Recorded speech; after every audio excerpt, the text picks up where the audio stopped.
रमज़ान मुबारक के आगाज़ पर ही आवाम को महंगाई का तोहफा। पोल्ट्री फार्मर्स ने 2 दिन में चिकन 36 रुपए फी किलो महंगा कर दिया है। आज ब्रायलर गोश्त की कीमत में 22 रुपए किलो का इजाफा हुआ है। ओपन मार्केट में चिकन की कीमत 497 रुपए फी किलो हो गई है। इस हवाले से मजीद अपडेट करेंगे शहजाद खान अब्दाली। जी शहजाद खान।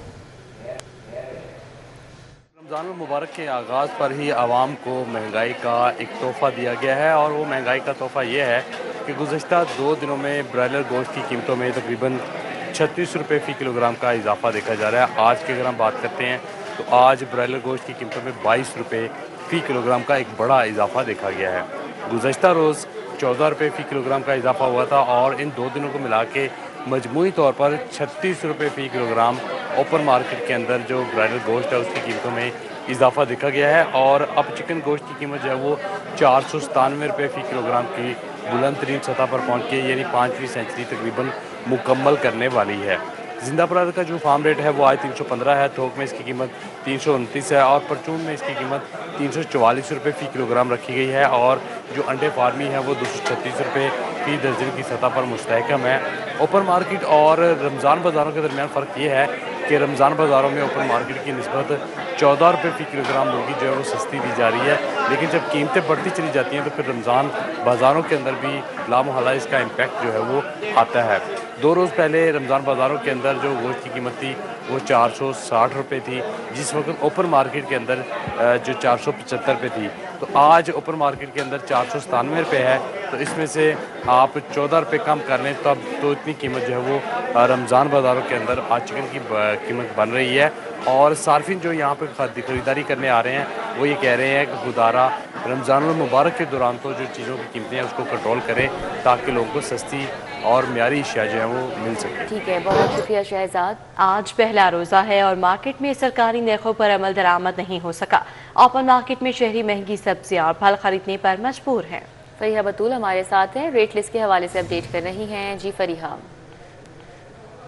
रमज़ान मुबारक का पहला रोज़ा है, रमज़ान का महीना शुरू हो गया है, लेकिन ओपन मार्केट में फल और सब्जियों की कीमतें जो है वो परवान चढ़ चुकी हैं। सरकारी नरखनामों पर अमल दरामद जो है वो मुमकिन नहीं हो सका। मेरे पास यहाँ पे कुछ सब्जियों की कीमतें मौजूद है। तो टमाटर की सरकारी कीमत 90 रुपये फ़ी किलो मुकर्रर की गई है, ओपन मार्केट में 120 रुपये में फ़रोख्त किए जा रहे हैं। इसी तरह प्याज की सरकारी कीमत 60 रुपये, ओपन मार्केट में 100 रुपये में फ़रोख्त किए जा रहे हैं। अदरक की सरकारी कीमत 300 रुपये, ओपन मार्केट में 400 में फ़रोख्त हो रहे हैं। शिमला मिर्च की सरकारी कीमत 150 रुपये, ओपन मार्केट में 200 में फ़रोख्त किए जा रहे हैं।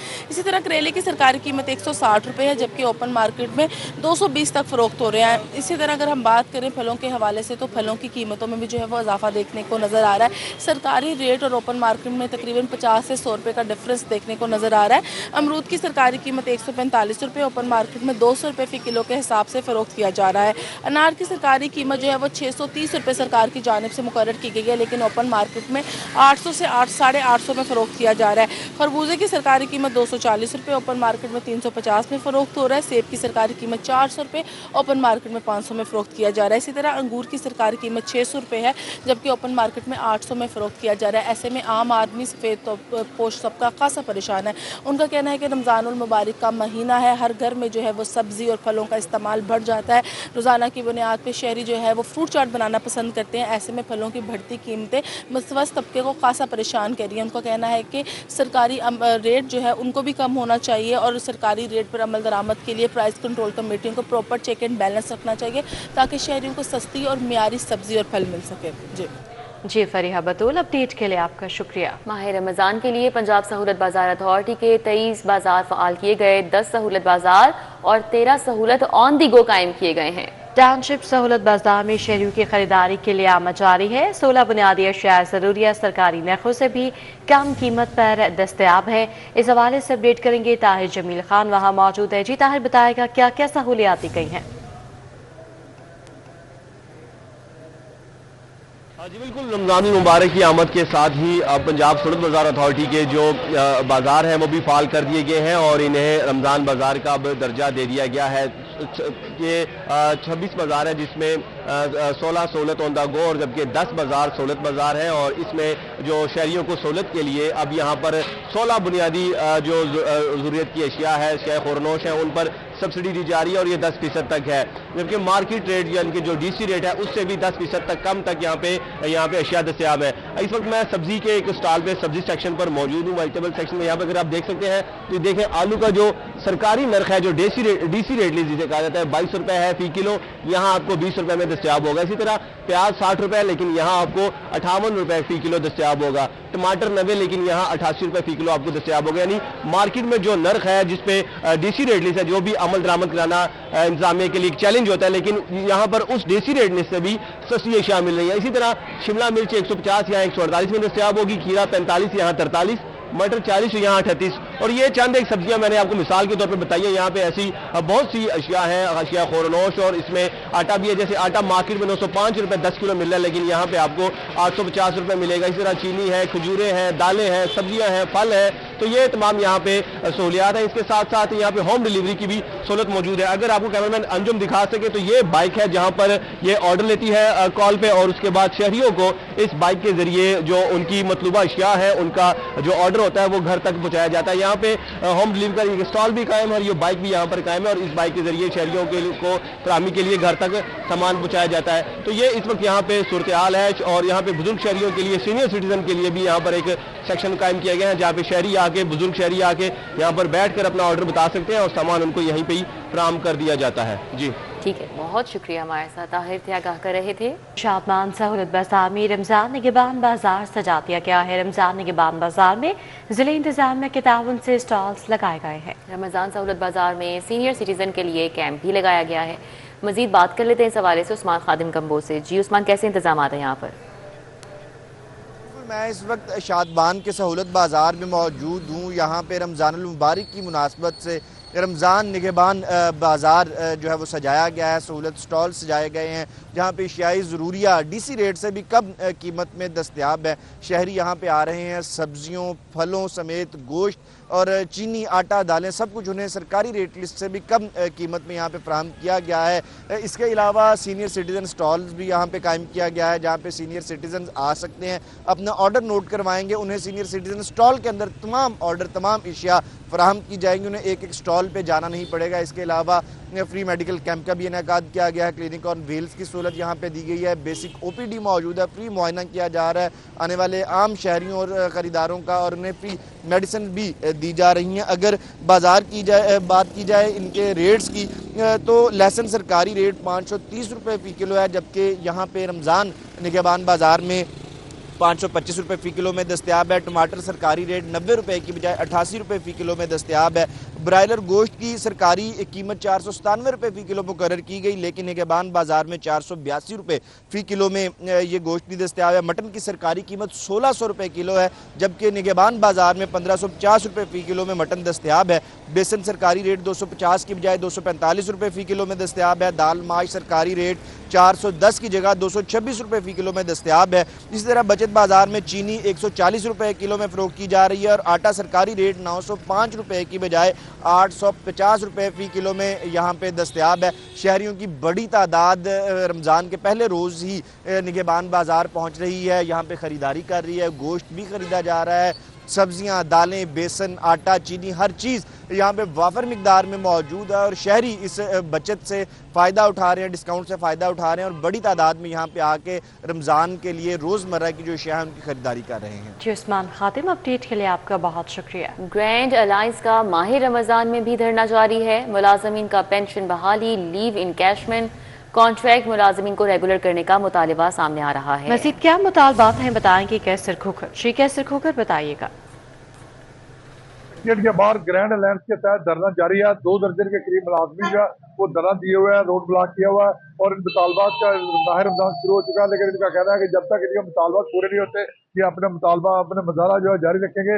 इनका कहना है कि जो रूल 17(1) जो बहाल किया जाए, पेंशन की कटौती जो है वो जो की गई है वो खात्मा वापस लिया जाए, और डिस्पैसिटी अलाउंस जो है वो 30% दिया जाए। तमाम कॉन्ट्रैक्ट मुलाजमीन को रेगुलर किया जाए, और जो दौरान सर्विस को फोत हो जाते हैं मुलाजमीन, उनके बच्चों को सरकारी नौकरी दी जाए, और वर्क चार्ज मुलाजमीन को रेगुलर किया जाए। वर्क का और पेंशन की जो तरमीम की गई है वो खत्म की जाए और लीव एनकैशमेंट को बहाल किया जाए और वर्कमैन पॉलिसी का खात्मा किया जाए। इस वाले से ये मुतालबात कर रहे हैं। इनका कहना है कि जब तक इनके मुतालबात पूरे नहीं होते ये सड़क रोके रखेंगे और ये धरना दिए रखेंगे।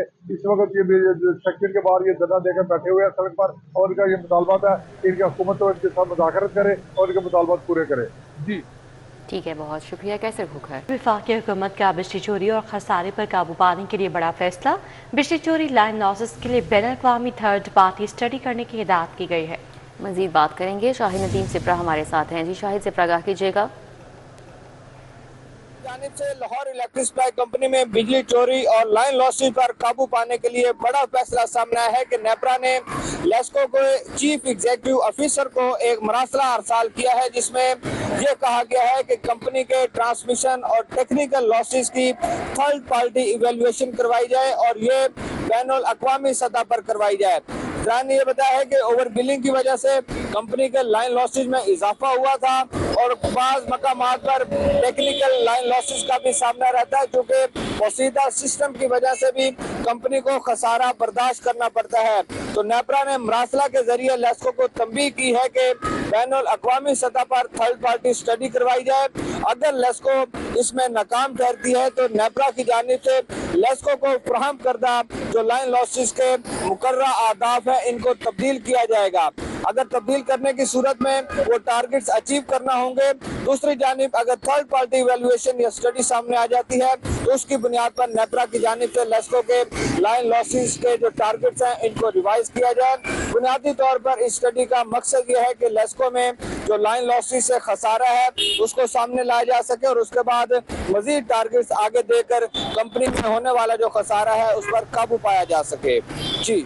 जी शाहिद सिप्रा, अपडेट के लिए आपका शुक्रिया। पंजाब हुकूमत ने नौजवानों की पॉलिसी में जेन-ज़ी को मरकजी फोकस बनाया है। पंजाब में वज़ीर आला यूथ पोर्टफोलियो 2026-27 तैयार कर लिया गया है। नौजवानों के लिए 234 अरब का जामे प्लान हुकूमत को पेश किया गया है। इस हवाले से अपडेट करेंगे। अली राम में हमारे साथ मौजूद है। जी अली राम में बताइएगा।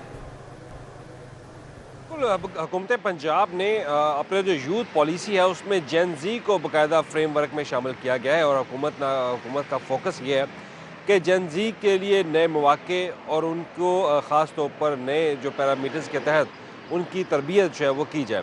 अब इसके लिए जो प्लान बनाया गया है 2026-27 का वो 234 अरब रुपए एलोकेट करने जा रही है गवर्नमेंट ऑफ पंजाब और इसके लिए रवा माली साल में 60 अरब रुपए का बजट जो है वो रखा जाएगा मौजूदा माली साल के बजट में। और इसका मकसद सिर्फ ये होगा कि यूथ के लिए नए से नए रोज़गार के मौके पैदा किए जाएँ। एक तो उनको तरबियत दी जाए फ़िल्म टीवी के हवाले से, फ़िल्म टीवी इंडस्ट्री के हवाले से, ओलंपिक्स गेम्स के हवाले से और इसके अलावा जो इंटर्नशिप प्रोग्राम है, आईटी की स्किल्स हैं, स्टेम एजुकेशन के रिलेटेड वो तमाम तर ट्रेनिंग जो है वो इन बच्चों को दी जानी है ताकि वो बरसरी रोज़गार हो सके। अब इससे पहले भी गवर्नमेंट ऑफ पंजाब जो है वो फोकस कर रही है मुख्तलिफ स्किल्स के ऊपर, जिसमें टैफ्टा भी है, स्किल एजुकेशन डिपार्टमेंट भी है, लेकिन उसके बावजूद हुकूमत चाहती है कि एक नया प्लान जो है वो यूथ के लिए शुरू किया जाए जिसमें ख़ास तौर पर जो जेन-ज़ी जनरेशन है उनके ऊपर फोकस हो।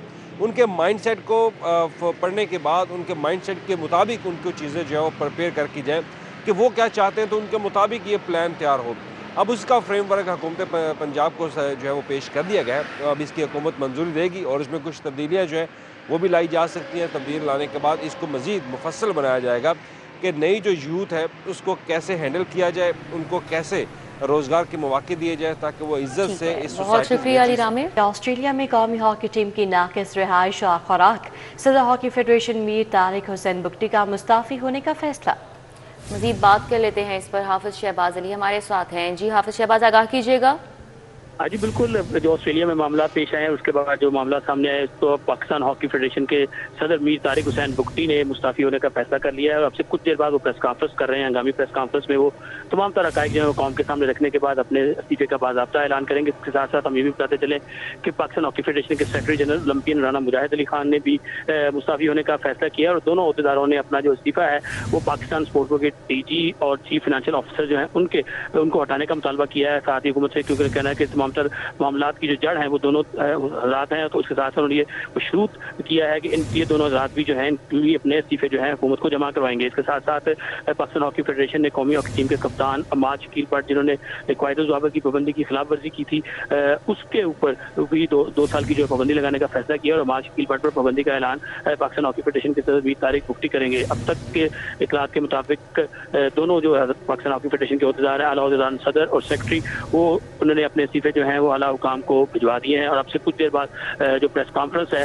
यहाँ नेशनल हॉकी स्टेडियम, उस प्रेस कॉन्फ्रेंस में 20 तारीख भुगती और राना मुजाहिद अली खान जो है अपने इस्तीफों का ऐलान करेंगे और उसके साथ साथ तमाम तरह हकायक जो हैं वो भी कौम के सामने लाएंगे कि किस तरह अर्जेंटाइन में पहले कौमी टीम के साथ जो रवैया PSB की जानिब से अख्तियार किया गया और उसके बाद ऑस्ट्रेलिया में भी जो मामला हुए इसमें PSB का जो किरदार था उसके हवाले से और दीगर जो मामला हैं कि किस तरह ये चीज़ें लीक आउट हुई और किस तरह खिलाड़ियों को इस्तेमाल किया गया है, तमाम तर चीज़ें जो हैं वो कौम के सामने रखने के बाद अपने इस्तीफों का बाकायदा तौर पर ऐलान करेंगे।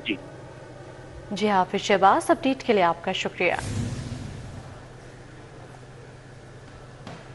कादिर तोपाज चौक से ट्रैफिक को मोटरवे की जानिब एक्सेस देने का रीमॉडलिंग प्लान है। ख़ियाबान जनाह की जानिब जाने वाली ट्रैफिक को ईदी रोड पर एक्सेस के लिए रीमॉडलिंग शुरू कर दी गई है। इस हवाले से अपडेट करेंगे दुर्र नयाब हमारे साथ मौजूद है। जी दुर्र नयाब बताएगा। जी बिल्कुल, LDA ने कादिर तोपाज चौक, जिसे छतरी वाला चौक भी कहते हैं, उसकी रीमॉडलिंग स्टार्ट कर दी है और रीमॉडलिंग का मकसद जो है यहाँ पे जो ट्रैफिक कंजेशन थी उसको दूर करना था, क्योंकि इसका एक लार्जर प्रोग्राम है। मुस्तकबिल में यहाँ पे एक 2 रोया अंडरपास आएगा, हो सकता है वो जून में या जून के बाद किसी भी वक्त स्टार्ट किया जाए, लेकिन उससे पहले यहाँ पे ट्रैफिक कंजेशन बहुत था और ये जो नई रोड बनाई जा रही है जो यूनियन टाउन के अंदर से गुजरेगी कादिर तोपाज चौक से, उसको एक्सेस नहीं दी जा रही थी और एक्सेस देने के लिए ये रीमॉडलिंग की गई है। और दूसरा इसका जो लार्जर इम्पैक्ट है वो जो ट्रैफिक जनूबी लाहौर से आ रही है, अड्डा प्लॉट से, पाइन एवेन्यू से, और अगर उन्होंने मोटरवे पकड़नी है तो पहले वो ईदी रोड पे चढ़ने के लिए तवील लाइनों का शिकार होते थे। ट्रैफिक इतनी जाम होती थी कि ईदी रोड से कादिर तोपाज चौक तक ये पूरी स्ट्रेच जो है वो pack to pack, bumper to bumper गाड़ी होती थी। अब जिसने बाहर जाना होगा, लाहौर से बाहर निकलना है, ठोकर जाना है, मोटरवे की तरफ जाना है, लाहौर केनाल की तरफ जाना है, उसको ईदी रोड की तरफ जाने की ज़रूरत नहीं है। पाइन एवेन्यू पे, ख़ियाबान जिना पे अब उसको चढ़ने की ज़रूरत नहीं होगी। वो यहाँ से सीधा आएगा, यूनियन टाउन की रोड पकड़ेगा और उसके बाद ईदी रोड पे निकलेगा और आगे इशारा क्रॉस करते ही सीधा वो मोटरवे ठोकर और लाहौर केनाल की तरफ चला जाएगा। ये बहुत बड़ा इम्पैक्ट आएगा, लाखों की गाड़ियों को इससे फ़ायदा होगा जो इस स्ट्रेच को लेकर लाहौर से बाहर जाती है। और बाकी जो है रीमॉडलिंग इस हद तक की जाएगी कि जो ट्रैफिक अब वहाँ से आ रही है ईदी रोड से, उसको सीधा पाइन रोड पर चढ़ाने के लिए पहले ख़ियाबान जिना पे एक हल्का सा लेफ़्ट टर्न दिया जाएगा, फिर यू टर्न लेके बाद में पाइन एवेन्यू पर चढ़ा दिया जाएगा। ये जो चौक को ख़त्म करके एक मेन रोड को निकाला जा रहा है वो सिर्फ पाइन एवेन्यू से आने वालों के लिए है, जिनका मुंह जो है वो ईदी रोड की तरफ, ठोकर और मोटरवे की तरफ जाने के लिए है। उनके लिए बाकायदा ये 3 लेन ज़बरदस्त रोड बनाई जा रही है और उस पर काम शुरू कर दिया गया है। विद इन वीक इसको कंप्लीट किया जाएगा। इस वक्त काम जो है वो ग्राउंड लेवल पे पूरे जोर शोर के साथ जारी है। जी बहुत शुक्रिया दुर्र नयाब।